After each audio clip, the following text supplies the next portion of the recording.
അപ്പോൾ നമ്മൾ DMSൻ്റെ 4th മൊഡ്യൂളാണ് നോക്കുന്നത്. അതിൽ ഫസ്റ്റ് വരുന്ന ഒരു ടോപ്പിക്കാണ് ജനറേറ്റിംഗ് ഫങ്ഷൻസ്. അപ്പോൾ എന്താണ് ജനറേറ്റിംഗ് ഫങ്ഷൻസ് നോക്കാം. അങ്ങനെ അതായത് A0, A1, A2 be a sequence of numbers.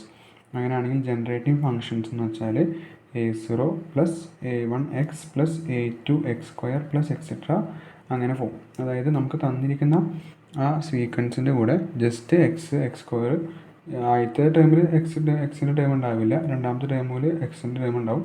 അങ്ങനെ നമ്മൾ ജസ്റ്റ് കൂട്ടി പോവാം. അപ്പോൾ അതിൻ്റെ ഒരു അബ്രിവേഷനാണ് എന്ത്, sigma i equal to 0 to infinity ai x⁻i. അതാണ് ജനറേറ്റിംഗ് ഫംഗ്ഷൻ്റെ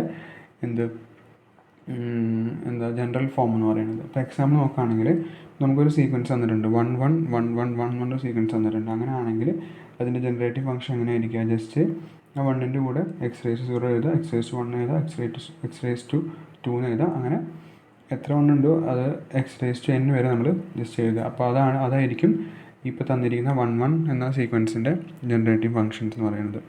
ഇനി അടുത്തൊരു സീക്വൻസ് എന്ന് പറയുന്നത് 1 1 1 ഉണ്ട്, അതുപോലെ 0 0 0 ഉണ്ട്. അങ്ങനെയാണെങ്കിൽ എങ്ങനെയായിരിക്കും ജനറേറ്റീവ് ഫംഗ്ഷൻ, ഈ ഒരു രീതിയിലായിരിക്കും 1 plus x plus x² plus et cetera plus x⁻n. That is 1 minus ഇതിൻ്റെ അബ്രിവേഷൻ എന്ന് പറയുന്നത് 1 minus x⁻n plus 1 divided by 1 minus x. അങ്ങനെ ആയിരിക്കും അതിൻ്റെ അബ്രിവേഷൻ എന്ന് പറയുന്നത്. ഓക്കെ, അതുപോലെ 0 1 2 3 4 5 അങ്ങനെ ഒരു സീക്വൻസ് തന്നിരിക്കുന്നതൊക്കെയാൽ നമുക്ക് എങ്ങനെ എഴുതാം, x plus 2x² plus 3x³ അങ്ങനെ എഴുതി പോവാം. അപ്പോൾ അതാണ് ജനറേറ്റിംഗ് ഫങ്ഷൻസ് കൊണ്ട് ഉദ്ദേശിക്കുന്നത്. ഇനി നമുക്ക് കുറച്ച് റിസൾട്ടുകൾ പഠിക്കാനുണ്ട്. അതായത് 1 പ്ലസ് x⁻n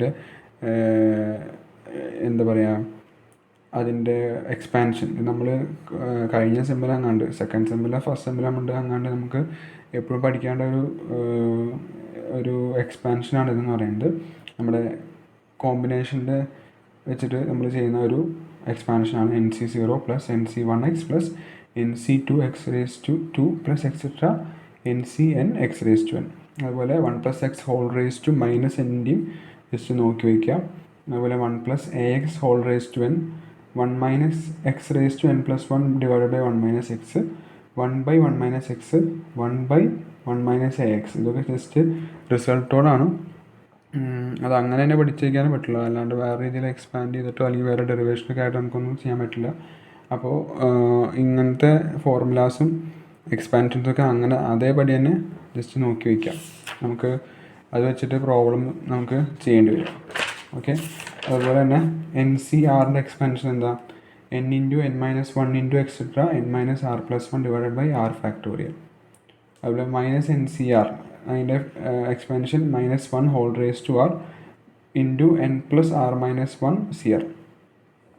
ഓക്കെ, അപ്പോൾ നമുക്ക് കുറച്ച് ക്വസ്റ്റ്യൻസ് നമുക്ക് ചെയ്ത് നോക്കാം ജനറേറ്റീവ് ഫങ്ഷൻസിൻ്റെ. ഇപ്പോൾ ഒരു ക്വസ്റ്റ്യൻ തന്നിരിക്കുകയാണ്, 0 ഒരു സീക്വൻസ് തന്നിരിക്കുന്നത് 0 1 3 9 27 അങ്ങനെ പോകുന്നൊരു സീക്വൻസാണ്. അതായത് ആദ്യം 0 പിന്നെ 1 പിന്നെ 3യുടെ മൾട്ടിപ്പിൾസ് ആയിട്ടുള്ള ഒരു സീക്വൻസാണ്.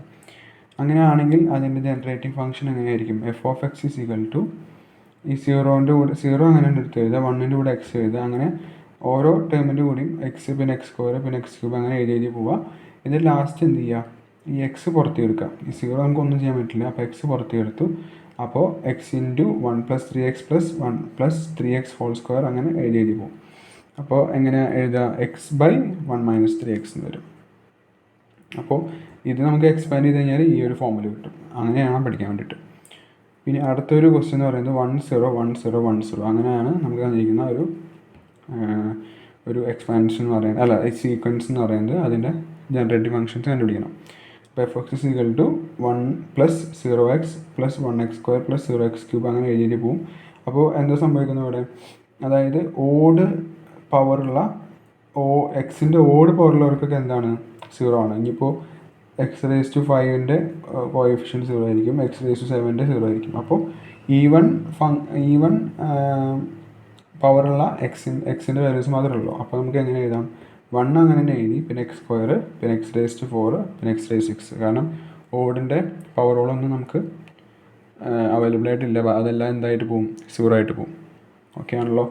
ഇനി അടുത്ത ഒരു ടൈപ്പ് ക്വസ്റ്റ്യൻ വരാൻ ചാൻസ് ഉള്ളത് എന്താ വെച്ചാൽ, നമുക്ക് ഒരു എക്സ്പാൻഷൻ തന്നിട്ട് അതിൻ്റെ കോഎഫിഷ്യൻ്റ് അത് നമുക്ക് കഴിഞ്ഞ സെമ്മിലും നമ്മൾ അതേപോലത്തെ ഒരു ടോപ്പിക് നമ്മൾ പഠിച്ചായിരുന്നു, എങ്ങനെയാണ് കണ്ടുപിടിക്കേണ്ടത്. നമ്മുടെ എക്സ്പാൻഷൻ യൂസ് ചെയ്തിട്ടാണ് നമ്മൾ കണ്ടുപിടിക്കേണ്ടത്. അപ്പോൾ ഇതാണ് നമ്മുടെ എക്സ്പാൻഷൻ. അതായത് ഈ 1 - 2x ഹോൾ റേസ് ടു -7 എന്ന് പറയുന്നത് 1 + x ഹോൾ റേസ് ടു -7ൻ്റെ ഫോർമുല എടുക്കുന്നത് അല്ലേ. അപ്പോൾ ഇതിൻ്റെ എക്സ്പാൻഷൻ കിട്ടി കഴിഞ്ഞാൽ നമുക്ക് അതിൻ്റെ കോഎഫിഷ്യൻ്റ് കണ്ടുപിടിക്കാൻ ഭയങ്കര സിമ്പിളായിരിക്കും. അപ്പോൾ 1 + x ഹോൾ റേസ് ടു -7ൻ്റെ എക്സ്പാൻഷൻ എന്താണ്? Sigma 0 to ∞ -1 whole raise to r n + r - 1 cr x raise to r. അതായിരിക്കും അതിൻ്റെ. അപ്പോൾ ഇത്രയും ഭാഗങ്ങളായിരിക്കും അതിൻ്റെ എന്ത് പറയുന്നത്, കോഎഫിഷ്യൻ്റ് എന്ന് പറയുന്നത്. അപ്പോൾ ആ എക്സ്പാൻഷൻ യൂസ് ചെയ്യുക, അതിനനുസരിച്ച് നമ്മൾ കോഎഫിഷ്യൻ്റ് കണ്ടുപിടിക്കുക. ലാസ്റ്റ് നമുക്ക് ആൻസർ 14784 എന്ന് കിട്ടും. ഓക്കെ, അതെങ്ങനെ കണ്ടുപിടിക്കുന്നത്? ഈ ഫോർമുല ഇട്ട് കൊടുക്കുക. അപ്പോൾ ഇവിടെ -1 + y റേസ് ടു -7 എന്ന് പറയുന്നത് sigma 0 to ∞ -7r y raise to r എന്ന് വരും. അപ്പോൾ കോഎഫിഷ്യൻ്റ് എന്ന് പറയുന്നത് ഈ ആറിൻ്റെ വാല്യൂ നമുക്ക് എന്താണ് ഇരിക്കുന്നത്, ആറിന് ഉദ്ദേശിക്കുന്നത് ഈ കോഎഫിഷ്യൻ്റെ വാല്യൂ ആണ്. അപ്പോൾ ആറിൻ്റെ വാല്യൂ നമുക്ക് എന്ത് കിട്ടും? 5 എന്ന് കിട്ടും. അത് ജസ്റ്റ് സബ്സ്റ്റിറ്റ്യൂട്ട് ചെയ്ത് കൊടുക്കുക. അപ്പോൾ നമുക്ക് 7 + 5 - 1 c5 - 32 എന്ന് കിട്ടും. ഇൻറ്റു -32 എന്ന് കിട്ടും. ഈ മൈനസും പ്ലസ് ആവും. 32 11 c5 എന്ന് കിട്ടും. ആൻസർ 14784. ഓക്കെ ആണല്ലോ. ഇനി അടുത്ത ഒരു സംഭവം എന്ന് പറയുന്നത് പാർഷ്യൽ ഫ്രാക്ഷൻസ് യൂസ് ചെയ്തിട്ട് നമുക്ക് എന്ത് ചെയ്യാം, ചോദിക്കാം. ഓരോന്നിൻ്റെയും കോഎഫിഷ്യൻ്റ് കണ്ടുപിടിക്കാൻ ചോദിക്കാം. അപ്പോൾ അതെങ്ങനെയാണ് എടുക്കുക? ആദ്യം നമുക്ക് ഇതാണ് നമുക്ക് തന്നിരിക്കുന്ന question. 1/x - 3 × x - 2 whole square = a/x - 3 + b/x - 2 + c/x - 2 whole square. അപ്പോൾ നമ്മൾ എന്ത് ചെയ്യാം, നമുക്ക് ഇത് അടിയിൽ വരണം. അപ്പോൾ ഇത് വെച്ചിട്ട് നമ്മൾ മുകളിൽ LCM എടുക്കുക. LCM എടുക്കുമ്പോൾ എയുടെ അവിടെ ഈ രണ്ട് ടൈം ക്യാൻസൽ ആക്കിയിട്ട് ബാക്കി x - 2 ഹോൾ സ്ക്വയർ മാത്രമേ വരുള്ളൂ. ഇവിടെ ആണെങ്കിൽ ഒരു x - 2 ക്യാൻസൽ ആവും. അപ്പോൾ x - 3 × x - 2. പിന്നെ ഇവിടെ ആണെങ്കിൽ x - 3, ഈ x - 2 ഹോൾ സ്ക്വയറും ഈ x - 2 ഹോൾ സ്ക്വയറും ക്യാൻസൽ ആവും. ബാക്കി x - 3 എന്ന് വരും. ഡിനോമിനേറ്ററിൽ x - 3 × x - 2 ഹോൾ സ്ക്വയർ. ഇനി ഇത് നേരെ എങ്ങനെ കൊണ്ടുപോകാം, മുകളിലേക്ക് കൊണ്ടുപോകാം, അല്ല അപ്പുറത്തെ സൈഡിൽ കൊണ്ടുപോകാം. അപ്പോൾ ഇവിടെ 1 ആവും. അപ്പോൾ നമുക്ക് ഇങ്ങനെ ഒരു ഫോമിൽ കിട്ടും. ഇനി നമ്മൾ എന്ത് ചെയ്യുകയെന്ന് വെച്ചാൽ, ഇപ്പോൾ എക്സിന് ഇവിടെ വാല്യൂസ് നമുക്ക് കൊടുക്കാൻ പറ്റുന്നത് ഏതൊക്കെയാണ്? 2ഉം 3 ആണ്. കാരണം x - 3 ഉണ്ട്, x - 2 ഉണ്ട്. അപ്പം 2ഉം 3 ആണ് നമുക്ക് കൊടുക്കാൻ പറ്റുന്ന വാല്യൂസ്. അങ്ങനെ നമ്മൾ എക്സിന് ആദ്യം 2 ഇട്ട് കൊടുത്തു. അപ്പോൾ നമുക്ക് എടുത്തു കഴിഞ്ഞാൽ സിയുടെ വാല്യൂ -1 കിട്ടും. x = 3 കൊടുത്തു കഴിഞ്ഞാൽ എയുടെ വാല്യൂ 1 കിട്ടും. അപ്പോൾ നമുക്ക് എയുടെ വാല്യൂ കിട്ടി, സിയുടെ